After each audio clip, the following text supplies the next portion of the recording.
up valuable beauty tips along the way.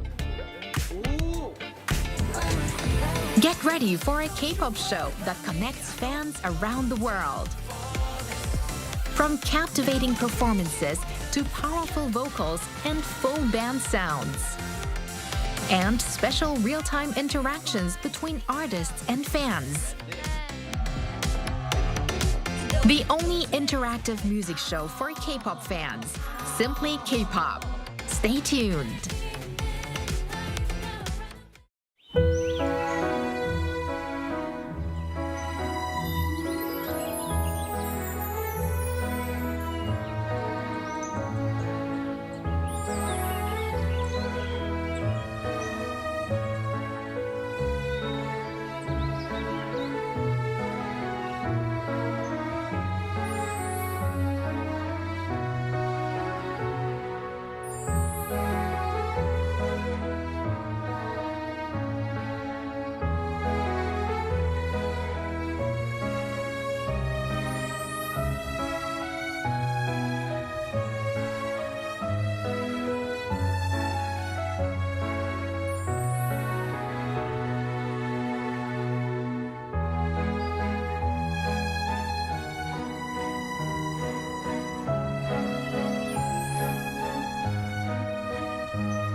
The moment we wear it, our spirits lift. It helps us grow strong in body and in mind. As we wear it, we learn patience and respect. The belt system motivates students to strive harder and continue growing. This uniform shapes movement into grace and turns performance into something thrilling. Now, embraced around the world, Taekwondo shares our culture, philosophy, and values with pride and spirit. Though it may seem simple, this uniform holds your passion and your journey. It belongs to Taekwondo. Wear the extraordinary. Be with Taekwondo.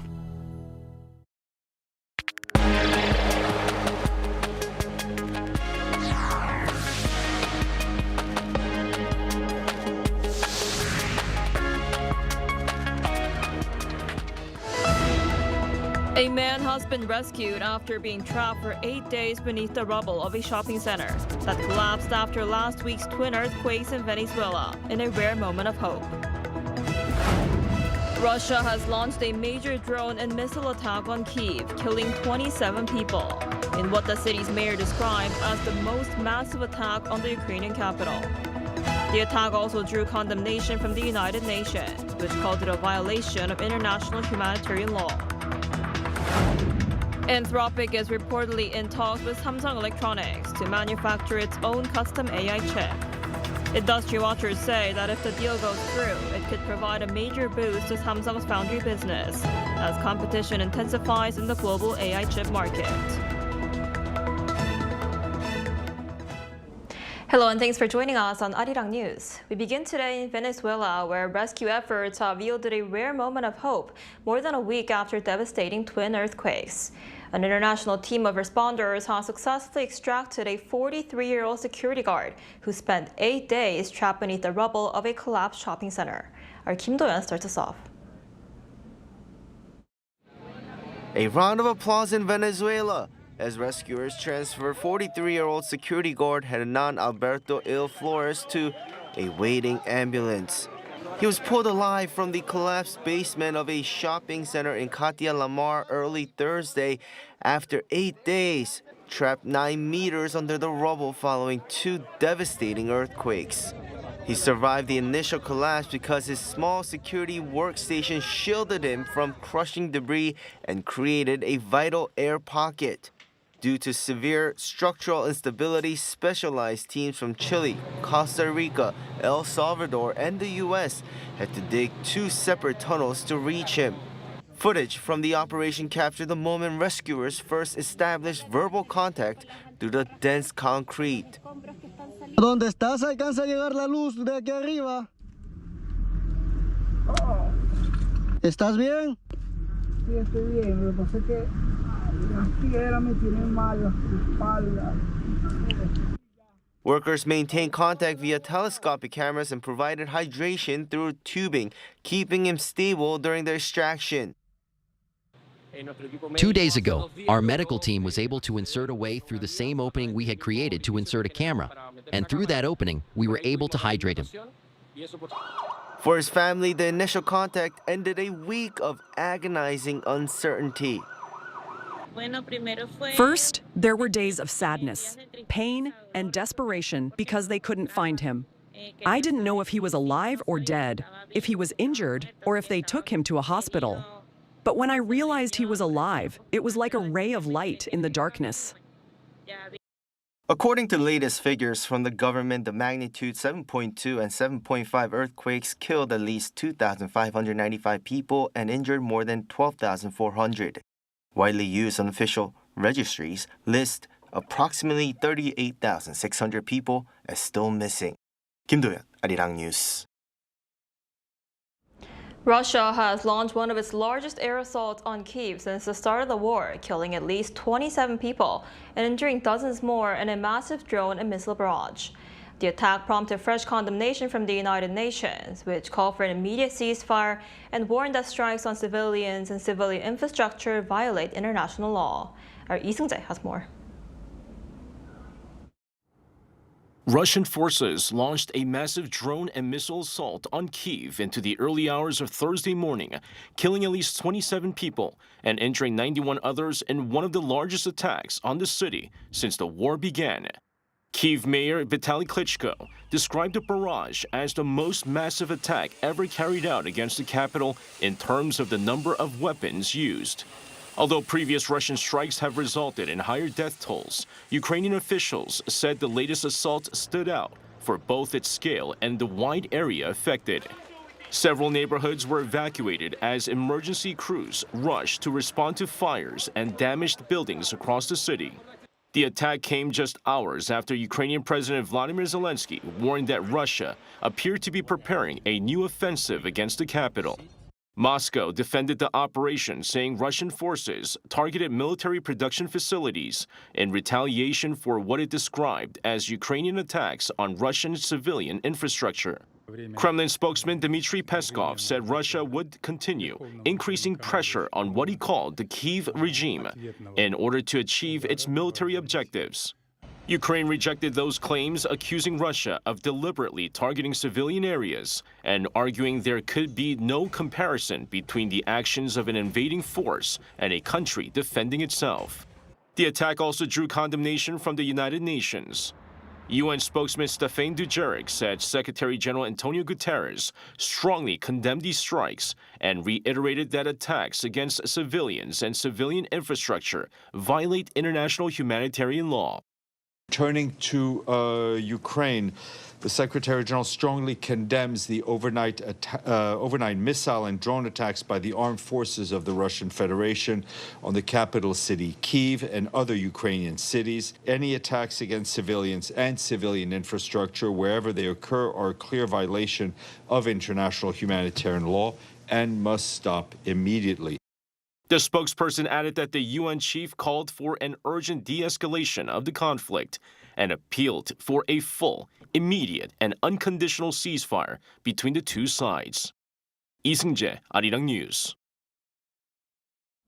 U.S. job growth slowed sharply in June, falling far below expectations with just 57,000 jobs added. According to the U.S. Bureau of Labor Statistics on Thursday, the unemployment rate ticked down to 4.2%. Labor force participation also fell, indicating fewer Americans are actively seeking work. The government also revised down job gains for April and May by a combined 74,000.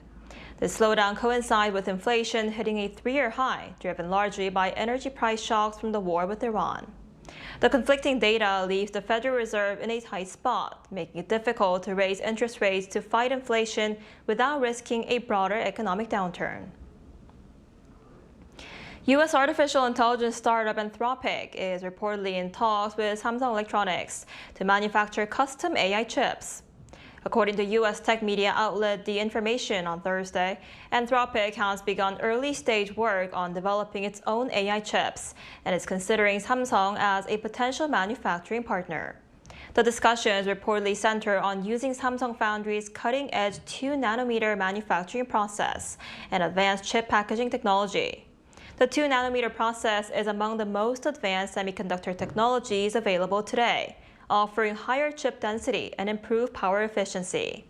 If realized, the partnership could provide a major boost to Samsung's foundry business as competition intensifies in the global AI chip market. South Korea's foreign exchange reserves for June rose by $370 million compared to the month before, according to the Bank of Korea. The central bank attributed the modest rebound, which brought the figure to $427.36 billion to an increase in foreign currency deposits at financial institutions.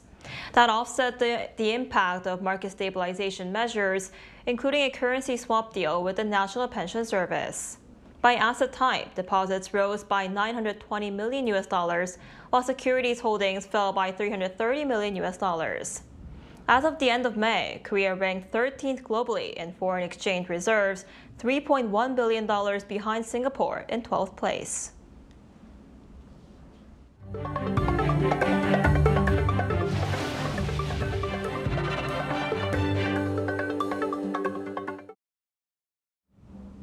A traditional toy market in Seoul is drawing an unexpected crowd these days, as sensory toys are gaining popularity among young adults as a simple way to relax and relieve stress. Our Cho Young-eun takes us there. This is Changsindong Toy Street, home to Korea's largest toy market with more than 100 stores. Here's a closer look to what's drawing so many young adults here. It's a weekday morning, yet crowds of people are lining up outside toy stores in Seoul. But these aren't parents shopping for their children. They're young adults searching for 말랑이, soft, squishy, sensory toys that have become the latest trend. From squishy toys and wax-coated stress balls to clickable keycap keyrings, sensory toys are rapidly gaining popularity among people in their 20s and 30s. This soap-shaped one is the most popular. When you squeeze it, it makes a satisfying sound, and there are tiny bead-like pieces inside. It's a mix of slime and clay, so it has a really nice texture. Compared to the basic ones, it feels better, makes better popping sounds, and helps relieve a lot more stress. I kept seeing them all over Instagram, so I wanted to try one myself. My older sister buys them, and so do all my friends. After making one together with them, I thought, I should get one too. These tactile items are now being embraced as a fun way to relieve stress and satisfy the growing demand for daily comfort. Stationery store owners say the trend has breathed new life into the neighborhood, bringing a steady stream of visitors to the market. There was a time when the market had almost no customers, as schools now purchase most of the stationery through suppliers. But as the market for these toys grew, more customers came, and the street has become lively again. Experts say the craze reflects the growing popularity of sensory consumption, a lifestyle centered on small purchases that provide emotional comfort. Handling toys like these can help slow down the rapid pace of psychological stimulation people experience in everyday life. That process can relieve stress and provide a sense of emotional stability and healing, which is why so many young people are drawn to them. Easy to carry and affordable, these toys not only deliver immediate satisfaction, but also shared experience among young adults. 조영은, Arirang News. Will robots ever beat the World Cup champions? Robocup 2026, the World Cup for robots, has opened in Korea. Our Ichian was there. While soccer fans around the world are focused on the FIFA World Cup this summer, a different kind of match has kicked off in Korea. On this soccer pitch in Incheon, there are no human players, just robot passing and chasing the balls. Robocup, the world's largest robotics and AI competition, held in Korea for the first time. The event, taking place in Incheon from July 2nd to 6th, brings together participants from 45 nations, making it the largest Robocup in history. Many young visitors headed to the event, curious about the human-like robots and ready to cheer on the Korean teams. Since robots and AI will be the new trend for our children's generation, I wanted them to experience it firsthand. The competition consists of 5 leagues: soccer, home service, industrial automation, rescue, and junior league. Among those, the soccer league is drawing the most attention. Inha University's Inha United is competing in middle-sized soccer league. It faced Wuhan University, a strong opponent in their first match, but held its ground. Since our first game is done, we'll improve what we lacked and try to finish the rest of the tournament smoothly.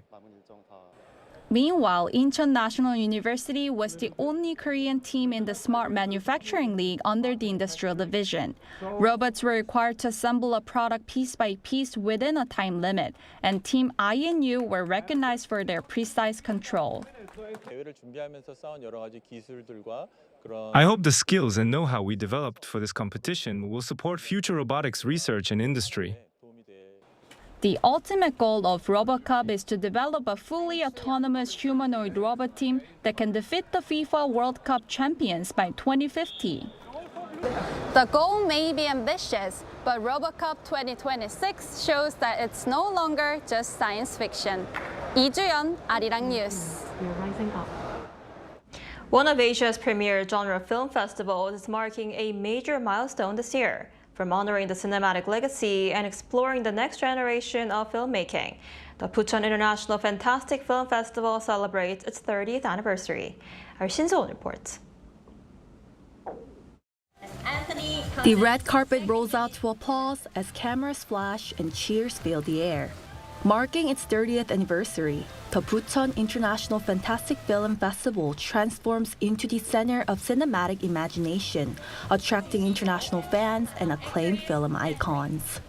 One of the standout stars, Chinese actress Fan Bingbing, embodied this year's chameleon-inspired festival theme in a striking black and white gown, symbolizing the festival's 3 decades of reinvention. Joining her was French screen legend Isabelle Huppert, a 2-time Cannes Best Actress winner and former Cannes jury president. This year's festival is the largest ever, with 321 films from 50 countries. The opening film, Blades of the Guardians, a martial arts epic by Yuan Woo-ping, revives the raw physicality of classical Xia through real stunt work rather than CGI. As part of the 30th anniversary celebrations, BIFAN launched the Asian Genre Film 99, a 3-year project that showcases landmark works and invites audiences to reflect on how Asian movies have evolved alongside society and culture. As part of the project, BIFAN has also selected the work of 11 female filmmakers to highlight the contribution of women in an industry dominated by male directors. Being here at the festival reminds me that films can change people's perspectives. They have the power to touch lives and even change them. Expanding beyond the theater, the neighborhood cinema programs bring free screenings, audience talks, and accessible community spaces across Bucheon. At the center, the fantastic portal is filled with handwritten dreams and messages from guests, emphasizing an interactive journey from the cinema's past to its future. I'm proud that Bucheon hosts this event every year. The festival atmosphere makes watching films here a completely different experience from a regular movie theater. Running through July 12th, the festival celebrates storytelling that transcends cultural boundaries, inviting audiences to immerse themselves in global stories. It also offers glimpse into an AI-driven future of cinema. Shin So-eun, Arirang News.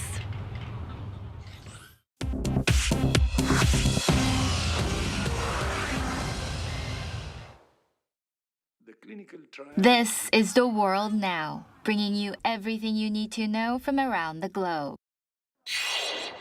In the Democratic Republic of Congo, the first patient has been enrolled in a treatment trial for the Bundibugyo Ebola outbreak. The World Health Organization said on Thursday that the trial will test an experimental antibody drug from MAP Biopharmaceutical, both on its own and alongside Gilead's antiviral drug remdesivir. 1,000 patients will be enrolled over the coming months. There are no approved vaccines or treatments for the Bundibugyo strain, which has now caused more than 1,400 cases and 438 deaths. Treatment capacity has also been expanded to 650 beds, about 96% of them occupied. 9 Buddhist monks were killed and several others injured on Thursday when an 11-year-old boy driving his parents' pickup truck crashed into their procession in northeastern Thailand. Police said a group of 35 monks and 5 followers were walking along the road in Mukdahan province on a pilgrimage when the truck struck them. 5 monks died at the scene and 4 more later in hospital. Police said the boy took the vehicle without permission and lost control, and that preliminary information indicated he is a child with special needs. 3 monks remain in critical condition. In the U.S., President Trump has promised to deliver a long speech for the July 4th celebrations, despite forecasts of extreme heat, as the U.S. marks the 250th anniversary of the signing of the Declaration of Independence. Trump said Wednesday temperatures would reach around 107 degrees, but that he would give lengthy remarks to show that he can do anything. Trump's speech is set to begin late in the evening when temperatures will have eased. Organizers say fireworks launched from 10 sites will be the largest display in history. U.S. pop superstar Taylor Swift and American football player Travis Kelce are reportedly already married. Amid preparations for an expected wedding celebration at New York's Madison Square Garden, the New York Post reported on Thursday that the couple had already exchanged vows before a small group of loved ones. The outlet did not say when or where, and Taylor Swift's publicist did not respond to a request for comment. The union, dubbed America's Royal Wedding, is one of the most anticipated celebrity weddings of the century. Chu Ji-hyun, Arirang News.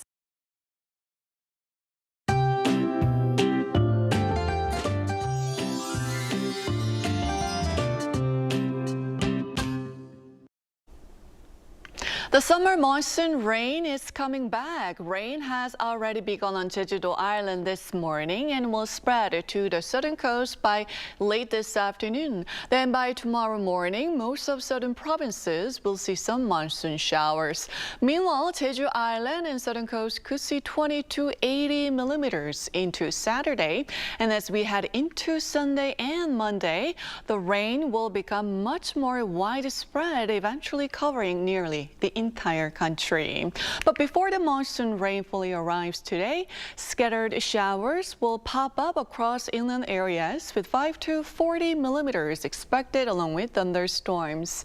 And this afternoon, Seoul gets up to 30 degrees Celsius, Daejeon at 31 degrees, Daegu will make it to 29 degrees Celsius. But that muggy air will make it feel a lot more uncomfortable.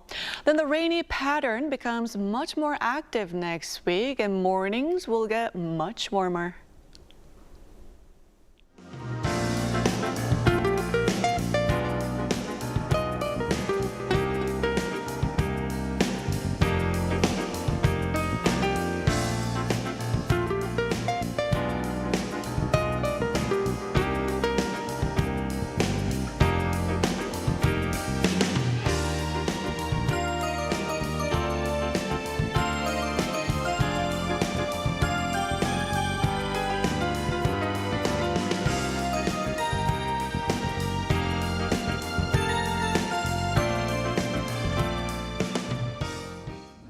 That's all we have for today's noon edition of Arirang News. Thank you for watching. We'll be back at 5 p.m. Korea time. Stay tuned.